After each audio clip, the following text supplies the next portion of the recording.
Hello students, आज हम देखते हैं रविन्द्रनाथ टैगोर। ठीक है, तो सबसे पहले हम देखते हैं उनका जीवन वृत्त, जीवन परिचय। तो 19वीं शताब्दी के उत्तरार्ध में 6 मई सन 1861 ईस्वी को जोड़ासांगो, जो कि एक कलकत्ता में स्थित है, वहाँ पर एक सम्मानित परिवार में रविन्द्रनाथ टैगोर जी का जन्म हुआ था।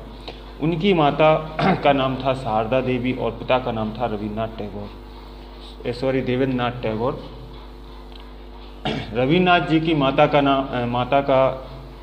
उनकी बचपन में ही देहांत हो गया था, जिसके कारण उनका लालन पोषण एवं संरक्षण का कार्य उनके पिताजी ने किया। उनकी जो रविन्द्रनाथ टैगोर जी की जो प्रारंभिक शिक्षा थी, अर्थात प्रारंभिक विद्यालयी शिक्षा थी, वह उनकी घर पर भी हुई और सन 1878 में वह उच्च शिक्षा के लिए इंग्लैंड गए। वहाँ पर उन्होंने 2 वर्ष अध्ययन किया और 2 वर्ष के बाद 1880 ईस्वी में वह स्वदेश लौट आए। उसके उपरांत 1884 ईस्वी में मृणालिनी देवी नाम की एक महिला से उनका विवाह हुआ। मृणालिनी देवी की मृत्यु 1920 ईस्वी में उनका देहांत हो गया था, इनकी रविन्द्रनाथ टैगोर जी की पत्नी का। तो जब इनकी पत्नी का देहांत हुआ था तो इनका जीवन अस्त व्यस्त हो गया था। सन 1920 ईस्वी में टैगोर ने बोलपुर के निकट शांति निकेतन की स्थापना की थी, जो आज विश्व भारती विद्यालय के नाम से प्रसिद्ध है। टैगोर जी महान कवि एवं एक साहित्यकार के रूप में उन्होंने भारत के में तो ख्याति प्राप्त की, इसके अतिरिक्त देश विदेश में भी उन्होंने ख्याति प्राप्त की।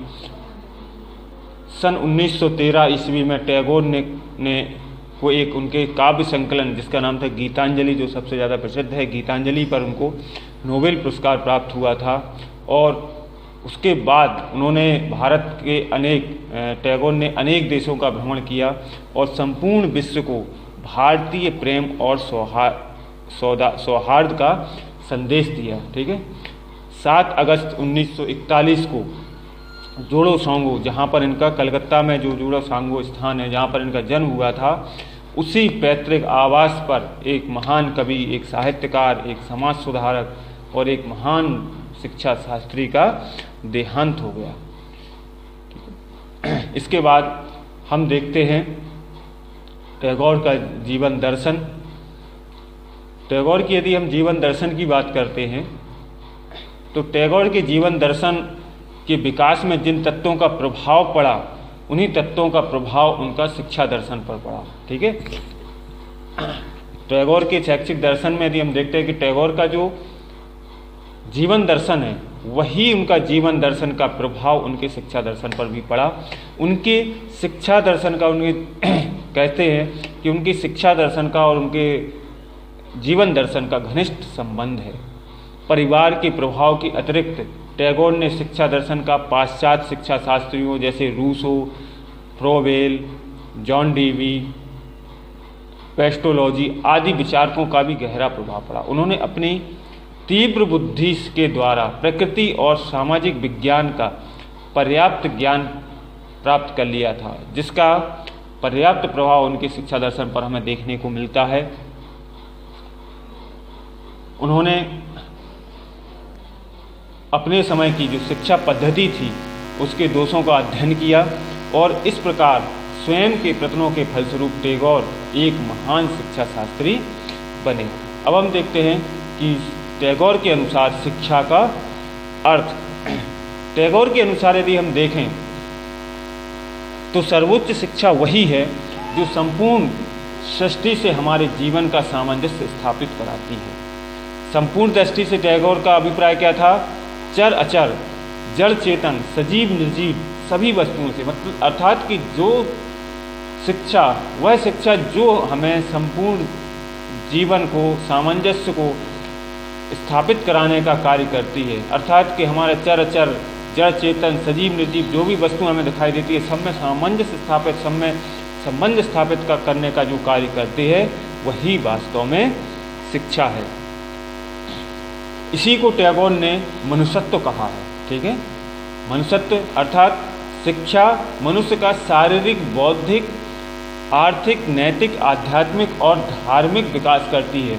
क्या था, टैगोर जी ने क्या कहा था कि शिक्षा मनुष्य के शारीरिक, बौद्धिक, आर्थिक, नैतिक और आध्यात्मिक विकास करती है। टैगोर ने शिक्षा का जो व्यापक अर्थ बताया है वह भारतीय प्राचीन आदर्श से उन्होंने लिया है, सा विद्या या विमुक्तये, जिसका अर्थ होता है जिसके पास विद्या है उसी को मुक्ति मिलेगी, अर्थात मुक्ति के लिए विद्या का होना आवश्यक है।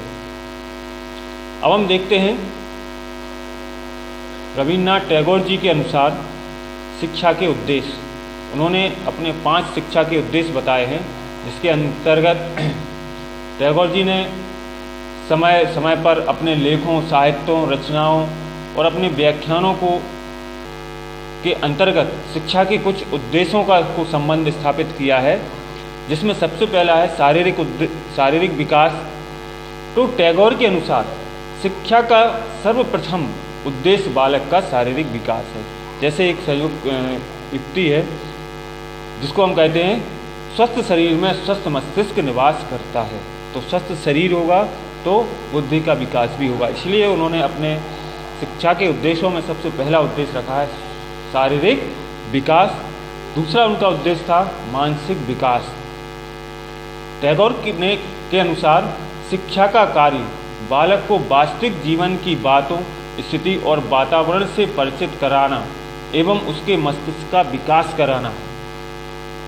बात समझे, मानसिक विकास से तात्पर्य कि टैगोर ने कहा था कि शिक्षा का कार्य बालक के वास्तविक जीवन की बात, जो उसके वास्तविक जीवन में बातें घटित हो रही हैं, परिस्थितियां हैं या वातावरण हैं, उनसे उसको परिचित कराना और उसके मस्तिष्क का विकास करना, यही वास्तव में उन्होंने का दूसरा उद्देश्य था मानसिक विकास। अर्थात कि बालक अपने आसपास जो भी घटनाएं घटित हो रही हैं उन सारी वस्तुओं, उन्हीं सारी घटनाओं से वह संबंध स्थापित करे और उनके बारे में जाने। नेक्स्ट है तीसरा उद्देश्य था उनका नैतिक एवं आध्यात्मिक विकास।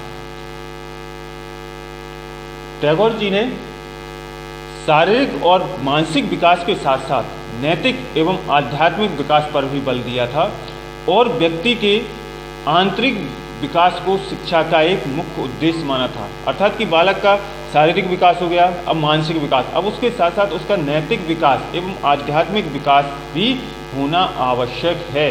अर्थात आंतरिक विकास को उन्होंने कहा था कि यह शिक्षा का उद्देश्य है कि बालक का नैतिक विकास भी हो और आध्यात्मिक विकास भी हो। नेक्स्ट जो उनका चौथा पॉइंट है वह है सामाजिक विकास एवं अंतर्राष्ट्रीय दृष्टिकोण का विकास।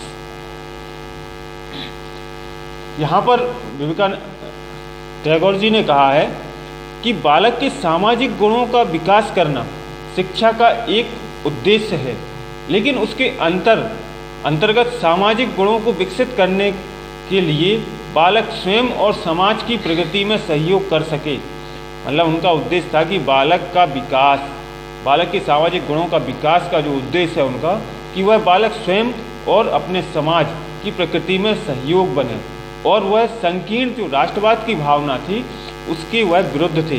अर्थात वह अंतर्राष्ट्रीय समाज के समर्थक थे और उनका कहना था कि शिक्षा के द्वारा बालक को अंतर्राष्ट्रीय दृष्टिकोण का विकास होना चाहिए। अर्थात कि वह राष्ट्रवाद की भावना के विरुद्ध थे और वह अंतर्राष्ट्रीय भावनाओं के समर्थक थे। नेक्स्ट जो अंतिम आता है वह है सामंजस्य की क्षमता का विकास। सामंजस्य की क्षमता के विकास से तात्पर्य है टैगोर जी का कि बालकों को जीवन का वास्तविक परिस्थितियों और सामाजिक परिस्थितियों और वातावरण की जानकारी करना और उनके अनुकूल कराना। अर्थात कि वास्तविक परिस्थितियाँ क्या हैं, समाज की परिस्थितियाँ क्या हैं, वातावरण की परिस्थितियाँ क्या हैं, उसके अनुसार बालक में अनुकूलता बनाने की क्षमता का विकास करना, यह उनका है पांचवा उद्देश्य। कि बालक जिस समाज में, जिस परिस्थिति में, जिस वातावरण में रहे वह उसके अनुकूल अपनी शिक्षा व्यवस्था अपने को उसके अनुकूल बनाने का प्रयत्न कर सके या बना सके। तो इस प्रकार से उन्होंने शिक्षा के 5 उद्देश्य बताए हैं: शारीरिक विकास, मानसिक विकास, नैतिक एवं आध्यात्मिक विकास, सामाजिक विकास एवं राष्ट्रीय दृष्टिकोण का विकास, और अंतिम 5वां है सामंजस्य की क्षमता का विकास।